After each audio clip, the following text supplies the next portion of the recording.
Jay Solomon. This Corey Bradshaw, Mr. RTBA. Mr. These boys can't touch me on my worst day.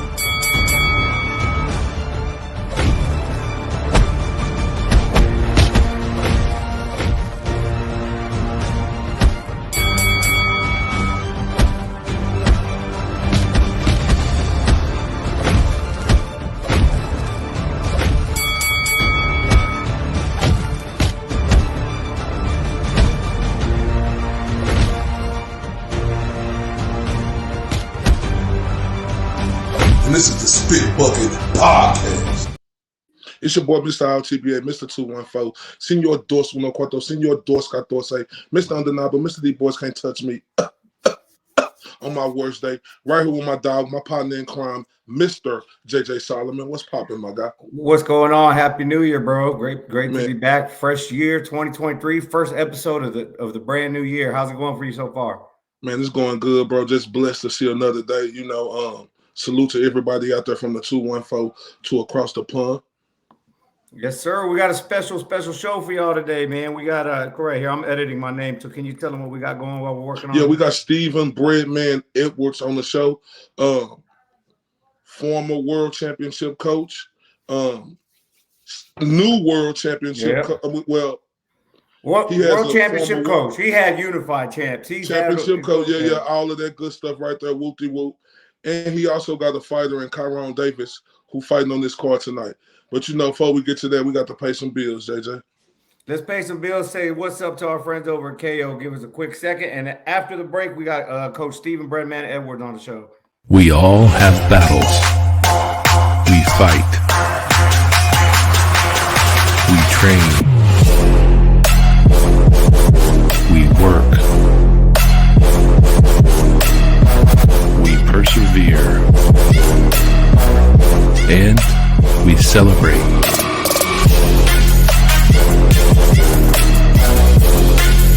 We are all one. I can't do anything if I can't walk in my prosthetic. It's a lot of pain that I feel throughout my day. It can be very intense. Now I just put that balm over it and it will heal up much faster and it will let the callus recover. That's amazing. It is a total game changer. I am hooked. I'm just hooked. Life is hard. KO makes it better. KOCBD.com.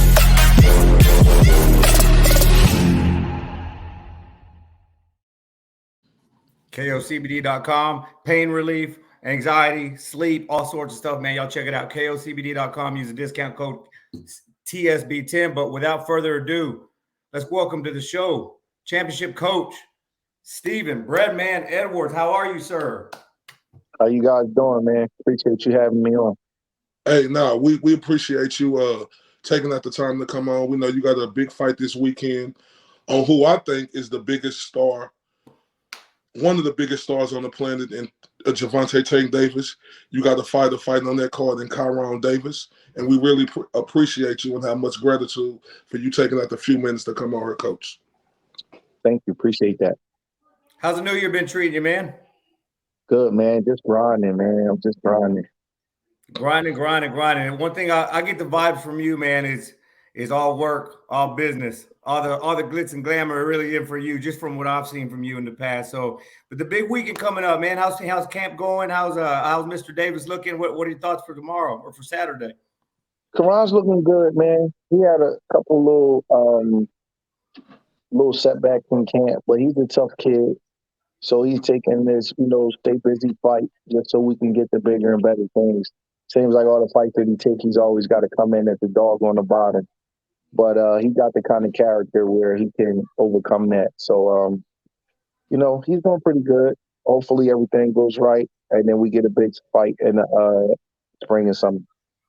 This is very interesting, Coach, because you got Kyron Davis, who coming off a knockout loss to David Benavidez, and you're also now coaching the guy in Caleb Plant, who's finna fight David Benavidez in the near future. So tell me about Kyron, because when you're coming off a knockout loss, it's more mental than anything. With you observing him going through this training camp, is his mental all the way there? He fine, man. That wasn't nothing. That's why I stopped the fight so he didn't take too much damage. Honestly, I'll be honest with you. That's on me. That loss is on me. You know, the truth is that we was on standby. So what happens is with all of the stuff with the bubble and people was getting sick and coming down with COVID, you will be on standby for a fight, right? So like a lot of times you get paid for not even having the fight. You get like $10,000 just to be on standby, the guys in your weight division. So we was on standby. I never thought that he would be fighting, you know. So when they called me and told me that Uzateki tested positive, I'm an honorable guy. So I'm like, all right, you know, shit. We gotta take this fight on 2 weeks' notice. But that loss on me. You know, I probably shouldn't have told him never even to take the fight. But he stood up. You know, he didn't quit. He was a man. He was in there to win. And I stopped the fight because that's like a second son in me. I care about him. And I didn't want to see him get hurt. And it really wasn't worth it, you know. And it wasn't that Benavidez hit so hard. I think he's a good puncher, but it wasn't nothing that Karan never felt before. It was just that I knew Karan didn't have no stamina and he wouldn't be able to come back because he didn't have a second win because he took the fight on 2 weeks' notice.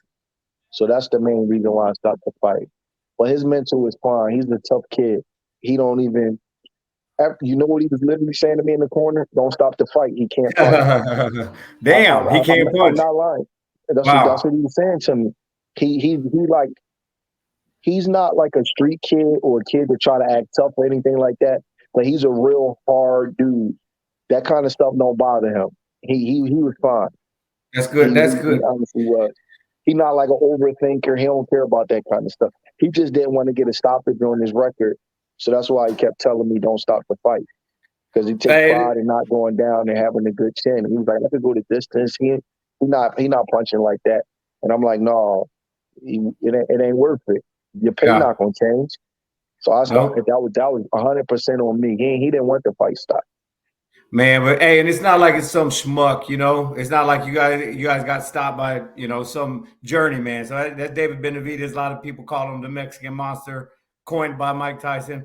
But one thing I wanted to touch on, you mentioned he's like a son to you. If I'm not mistaken, J-Rock was your first fighter, right? Your first trainer, or your first fighter you were training. But how long you been with Karan?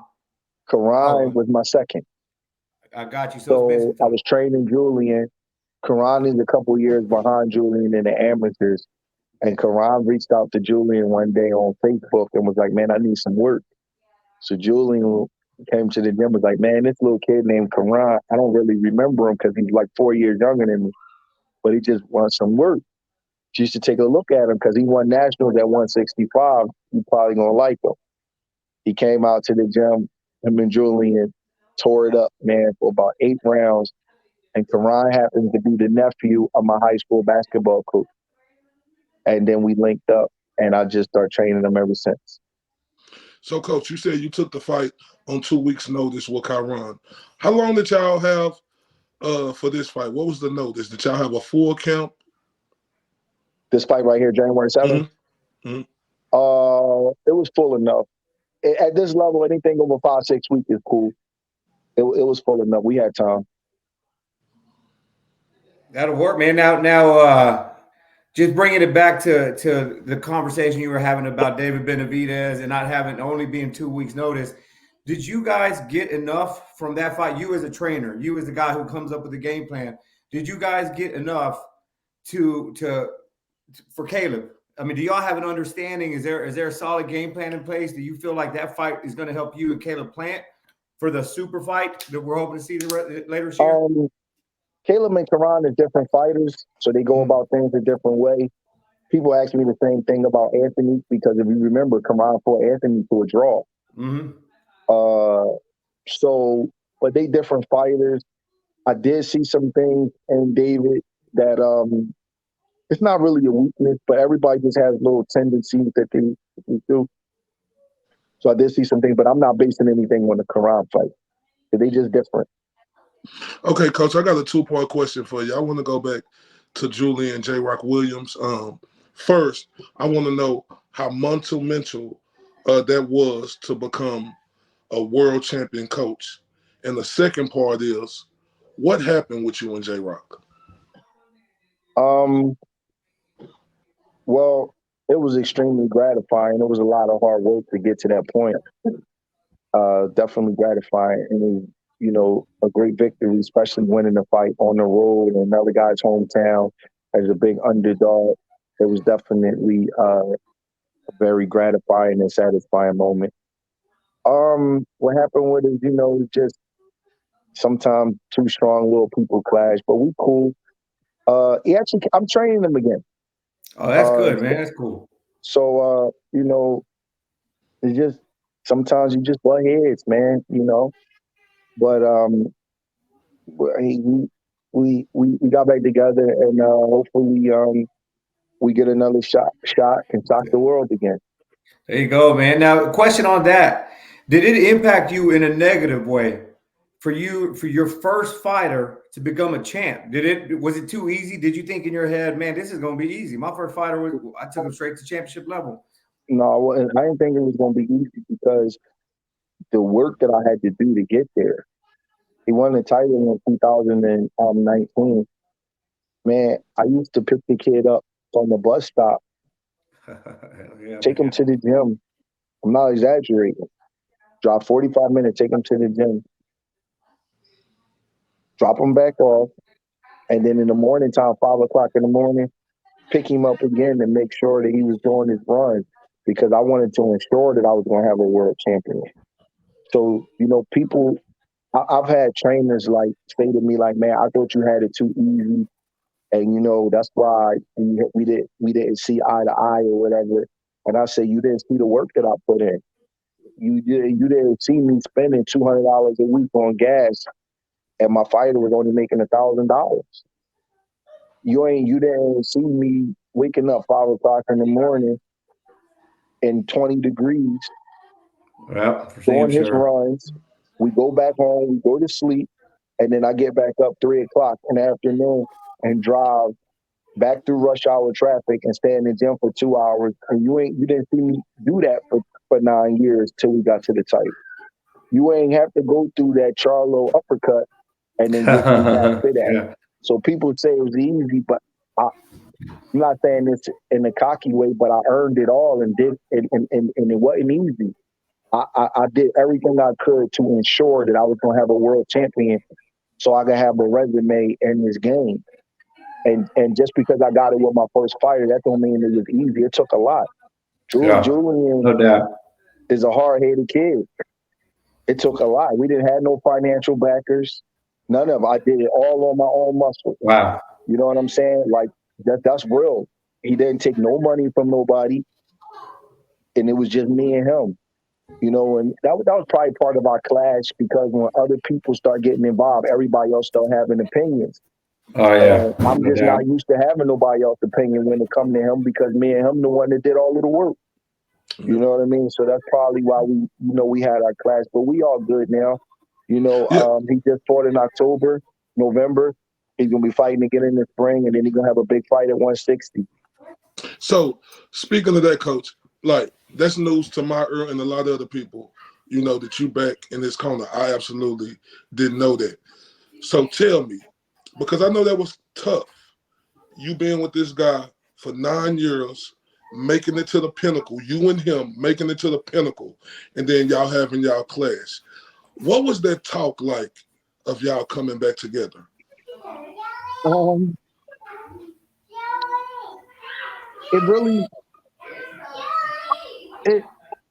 He kind of just walked up to me and started talking. To be honest, that's really what it was. When I was walking out the gym, just walked up to me and started talking. And he told me his perspective. Was it hard?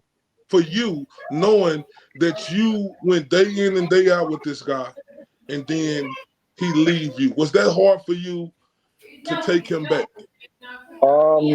Yeah, it was. It was.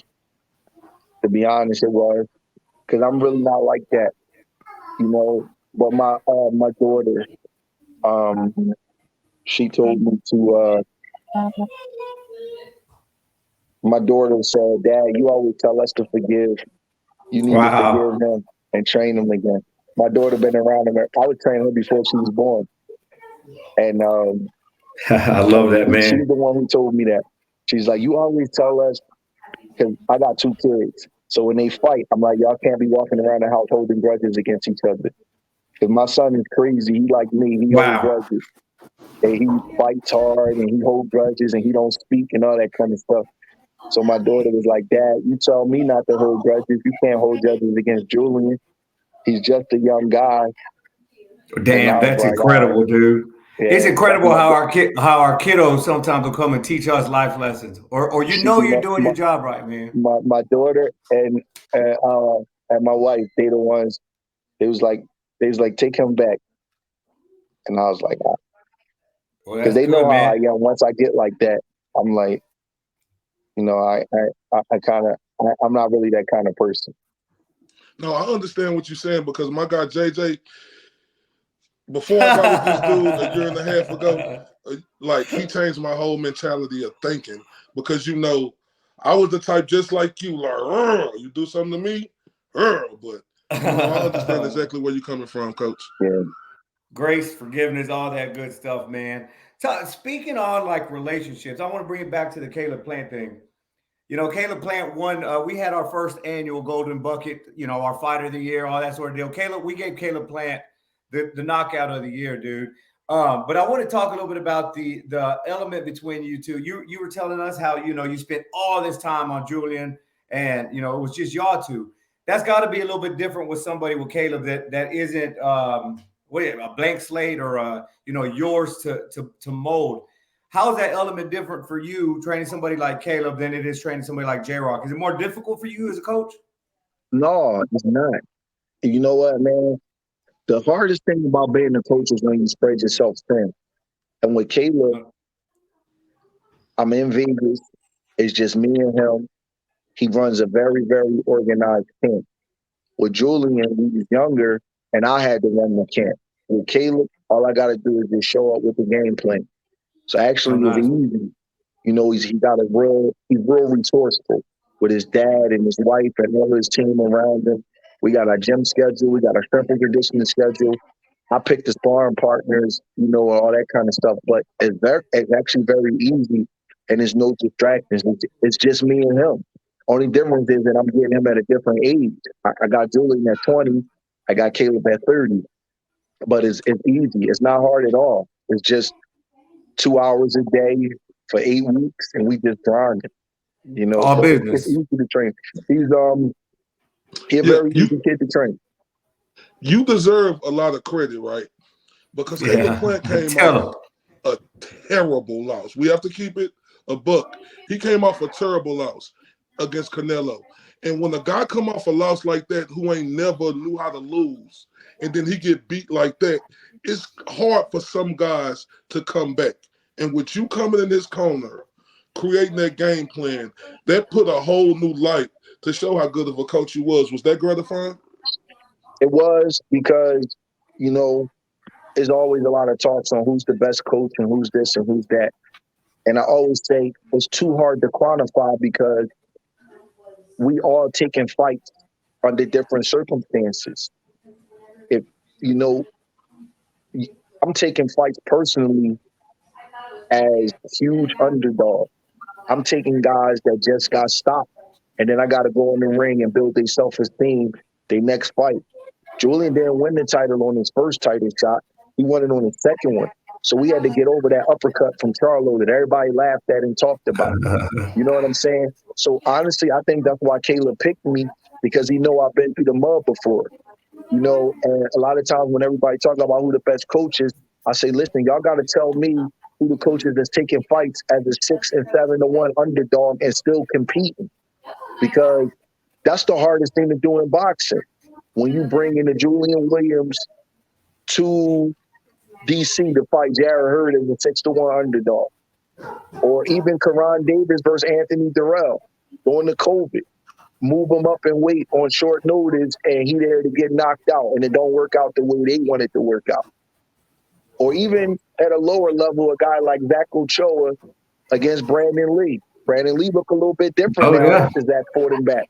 So I got a resume for that, being the guy that's on the bottom and having to fight. That's a little different if you were 15-1 favorite and you know you got the better guy in the fight. It's how you can compete on the level even when you're not supposed to win. You know what I'm saying? So I stay humble with that, but I appreciate that, brother, because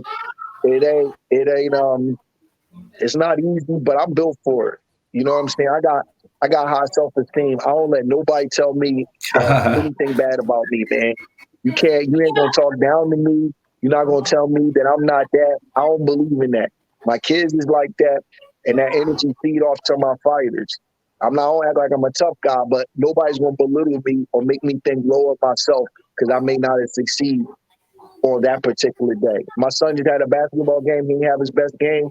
I hugged him and said, "Bro, that ain't gonna change nothing. I still love you." Absolutely, dude. And you know what he did the next game? He went out there and he went berserk. So I don't allow that to seep into my fighters. We don't go through that. Would you say that you out of Philly, man, and that's obviously a hot spot for the sport. It's been for a long, long, long time. Did you get that from? Were you under some mentorship with any of the trainers out there, or was that just kind of your upbringing and how you are? I have a couple mentors in boxing, but not like so much training. It's more like life. You understand what I'm saying? Where I just pick up on things. Like I watched Nazem Richardson, I watched Virgil Hunter, I watched Victor Conti. I just got people that I just like watch and see how they conduct their lives and how they were successful, how they've been through tough things and overcome it, things like that. In the gym, I watched Nazem Richardson. Not so much training, but just he had high self-esteem. He always you just had to be around. He was a special guy.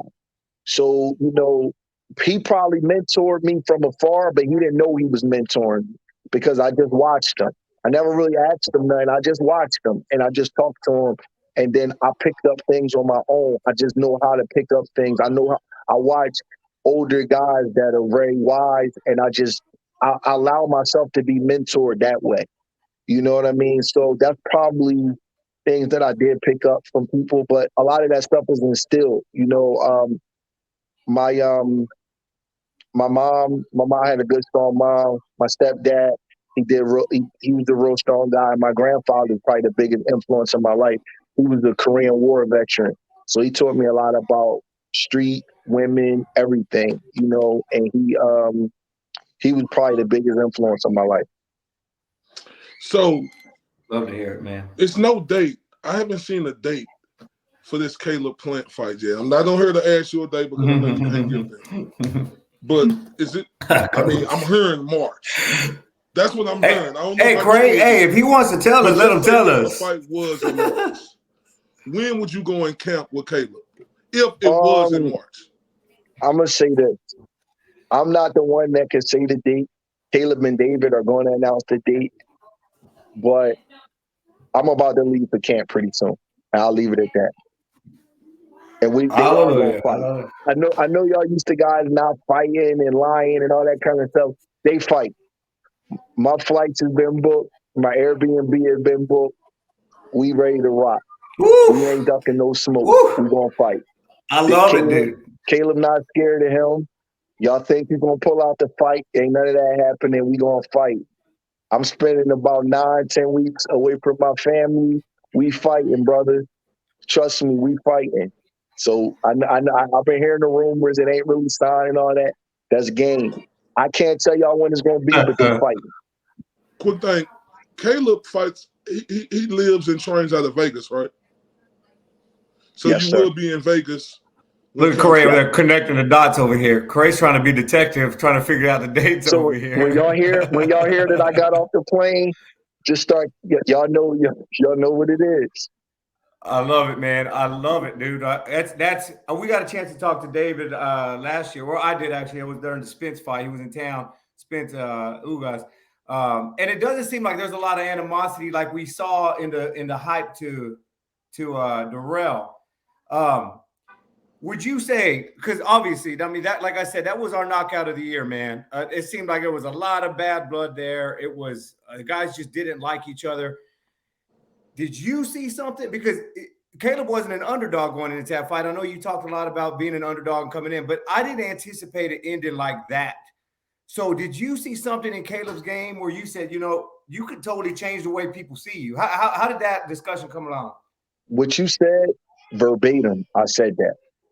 I went to his room the night before and we took a walk. And I said, man, how come I don't see the guy in the gym in the fights?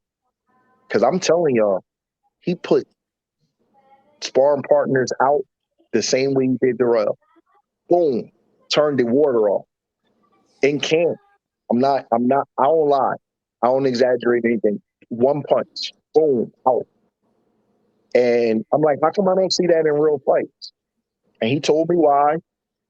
And I said, man, if you show the guy that I've seen in camp behind closed doors in real fights, everybody's going to look at you differently. And he had a look in his eye. He was like, Coach, you're going to see him tomorrow. You're going to see him tomorrow. I'm tired of this boy disrespecting me. You're going to see him tomorrow. I could not believe how explosive he was when I caught the pads with him. And everybody kept saying he couldn't punch. It took everything in me to not correct him. I had to be like the most humble I could be. I was just like, okay, if y'all believe that, you know, it's more his personality why he don't score a lot of knockouts. It's not that makes like sense. A punching power. And I seen it in camp. I mean, I couldn't believe it. I'm talking about one shot. Wow, like a baseball bat. I couldn't believe it. I was like, damn. So when the fight came around, everybody's like, Caleb's going to run to a decision. I'm like, all right, okay, we'll see. You know? Hey, Coach. Made believers out of us. Yeah, this is what bothered me and about Andre Darrell leading up to the fight. Anthony. He made a post saying Anthony Darrell that he'll never let a white boy beat him. Did Caleb have a little extra sauce on him in that training camp, knowing that he tried to define the sport of boxing about color just because Caleb is a Caucasian man and boxing has predominantly been dominated by black fighters? Did Caleb Plant have a little extra sauce on him going into this fight? This was my first fight with him, but let's just say he was very motivated. He didn't like those comments. You know, so. It's hard to look past, man. I forgot where I saw you talking about it. I heard you say you cool with Darrell though. Has that carried over that the hype of the fight and stuff? Are you guys solid? Julian fought in November on Andre Darrell card on the David Morrell card in Minnesota. So I seen Anthony. Man, I'm 46 years old. I don't get into all of that back and forth. I don't even talk about stuff like that on the internet. If y'all haven't followed me, I talk about basketball with my kids. Yeah. So I don't have no axe to grind with Anthony. You know, whatever he said, he got to live with. But I always been cool with Anthony. I knew Anthony before I knew Caleb. So I don't let that kind of stuff carry over. This is a business to me. I'm just a team plant. You know, had I known Anthony, had I been on the outside looking in and I wasn't involved with either one, I would have told Anthony to stop lighting the fire under Caleb and let the sleeping dog lie. But that's not my business because I was on team plant. So I let Anthony say all the stuff that he wanted to say. It's boxing. You know, at the end of the day, you got to go in the ring and fight the guy. But nothing carried over. As soon as Anthony saw me, he walked up to me and shook my hand. It's not, you know. Yeah, you love to hear that, man. That's good to hear. Now, did that just talking about the Benavidez matchup? You know, if you ask 100 boxing fans, they're going to say Benavidez power. That's all you hear. Has the Darrell fight unlocked something new in Caleb? Are we going to see a more aggressive Caleb Plant where now we're going to start hearing about his knockout power? You know what, man? If you notice, he boxed his way to a knockout with Anthony. Oh, he was boxing. Set up. He set it all up. He was boxing. Man. So I'm not turning him into a puncher. I'm not trying to turn him into a Philadelphia inside fighter. Only thing I want to do is make Caleb Plant better. It'll be very foolish to try to turn him into a puncher just because of one performance. So I'm not getting into all of that. I'm not falling into that trap. Let everybody say what they want to say. We coming to win the fight, and we're going to win the fight the best way we can. And if he clip him, he clip him. But I'm not trying to turn him into that. Hey, now, Coach, I was scrolling up my articles and stuff. I heard the news out of the 215, Philadelphia, Pennsylvania, that the quarterbacks, you know how when they run through the drills, they hit them with the red pads. I heard y'all quarterback up there, they wasn't hitting him with the red pads. Are you concerned about your quarterback going into the playoffs? No, but you should be concerned about Dak Prescott. You should be concerned about Dak Prescott, brother, because Dak Prescott been breaking your heart for a few years now. Y'all spent a lot of money on free agents. Y'all got all of the great individual talent, but y'all cannot get nowhere in the playoffs. So you should be concerned. Jalen Hurts is a winner. I'm not worried about him one bit. If he's resting, he's resting. That kid got a way about him, man. He got like that Andre Ward way about him where he just understands how to win. I don't worry about him, man. He's going to be just fine. It almost feels you know it. I can look at that look on your face and you know I'm telling the truth. And when somebody tells you the truth, you got to just be humble. You know it. You know it. When the pressure come on, there's going to be some mistakes. There's going to be some bad play calling. Something's going to happen to stop the Cowboys from succeeding, and it ain't a lack of talent. Look, I'm never going to – I'm a diehard Cowboy fan, right? I love the boys, but I'm not a blind Cowboy. Yeah, we're from Dallas. I'm not a blind Cowboys fan. So the things you're saying, yeah, it's 20-something years of pain every January, December, just pain. But it looks like we're catching fire, and it looks Philly and the boys are backing into the playoffs. It's just Jalen Hurts. It's Jalen Hurts. You know what this does? It solidifies that he's the MVP and how important he was to the team. And now that he got taken off, they lost. Now that he got hurt, they lost a couple of games. But when he comes back, they're going to roll. The kid got a special way about him. It's not just numbers. He understands how to do certain things. He got uncanny timing, and he got like a clutch gene. Like, you ever see one of Jamel Charlo fights? He don't be winning the whole fight. Just hit you right at a certain time during the fight and clip you and he knock you out. He got a clutch gene. That's how Jalen Hurts is. Jalen Hurts is a clutch fighter. So are you saying your quarterback better than our quarterback? It's not about who's better. It's about who has the most influence and the biggest impact on their team.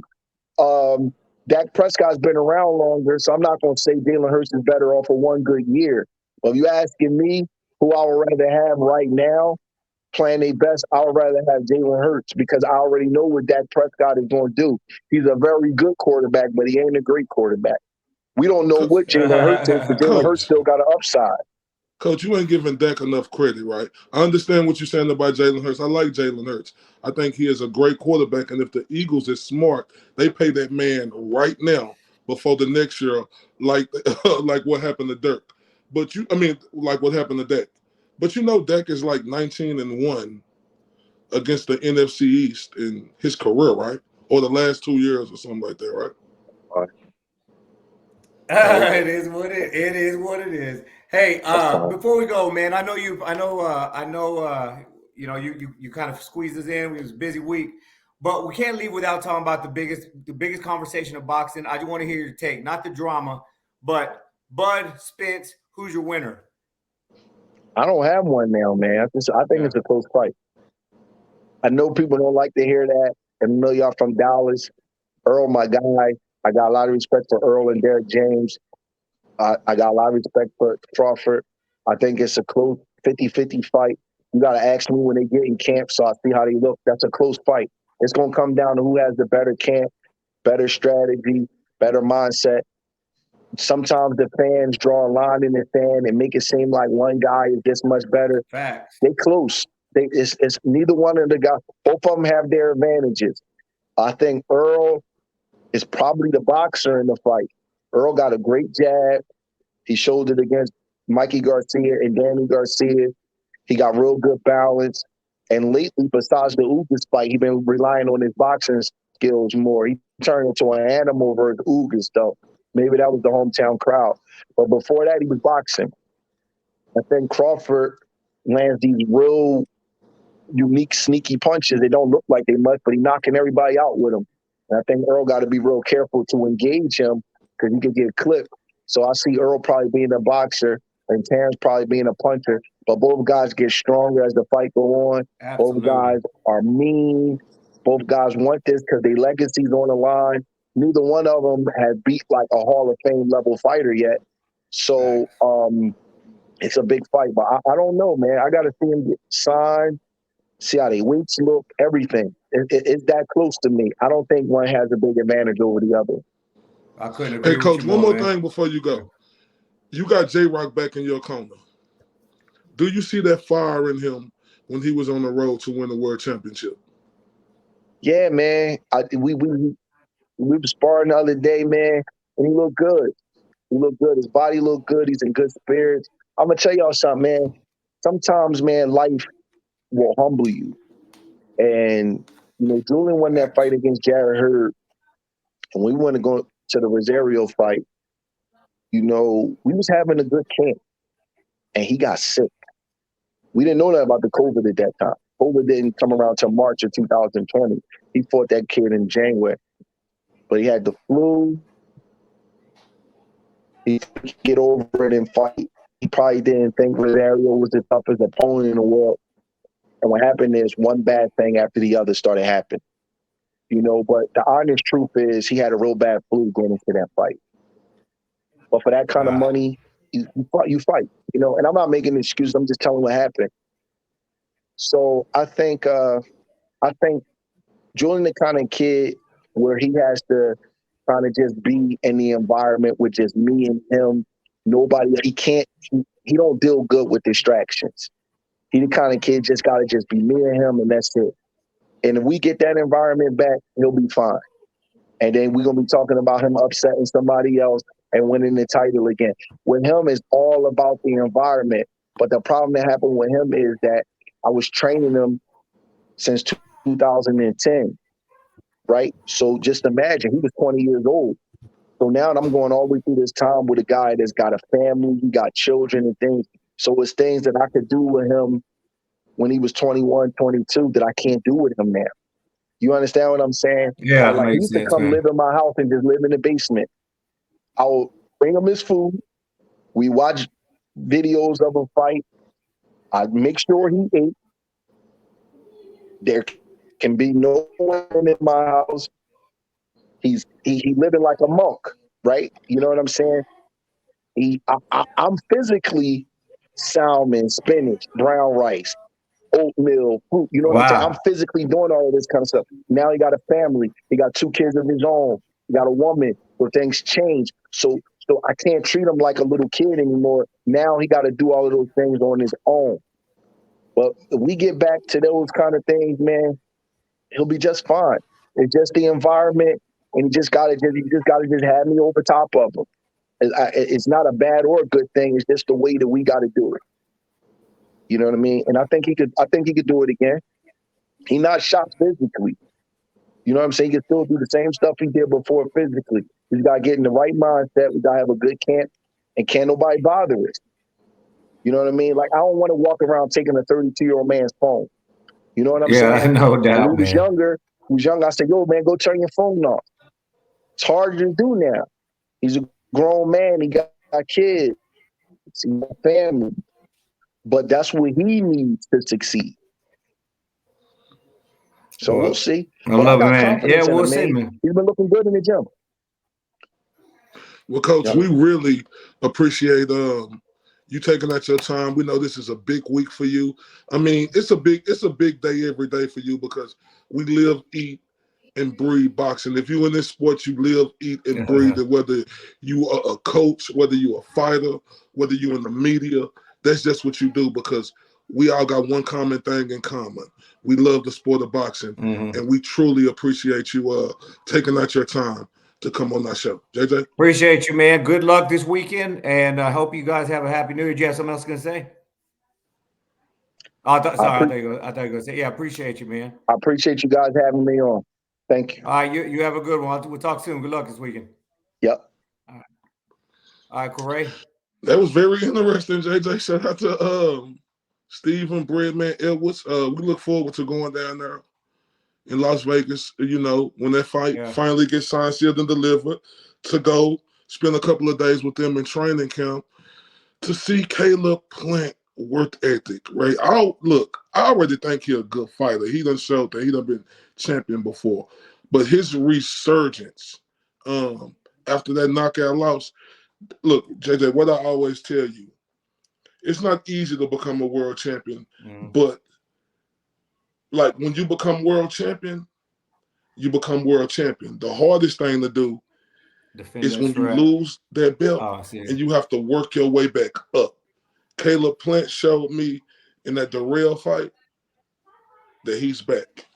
We'll see, dude. It gets me excited, especially after the Darrell fight. It seems like Coach Breadman unlocked something in Caleb, man, that makes for a hell of a matchup with Benavidez, dude. So, and who knows, maybe he gets a rematch with Canelo too. So we'll see how it goes. But hey, anyway, one thing I want to do. Go ahead. Happy birthday, man! I know you got to go. Happy birthday to your niece, man. Send my love niece, to bro. everybody in your family, bro. Like Amanda, Joey, JT, Mama Solomon, Daddy Solomon, everybody, your sister, your brother-in-law. Tell everybody I said hello. Likewise, man. Give Taylor and the kids a big hug. I hope 2023 been treating y'all well, and we'll link up. We'll see y'all real soon. Appreciate you guys. Y'all have a good night. This is JJ Solomon. This is Ray Bradshaw, Mr. RTBA. Mr. These boys can't touch me on my worst day.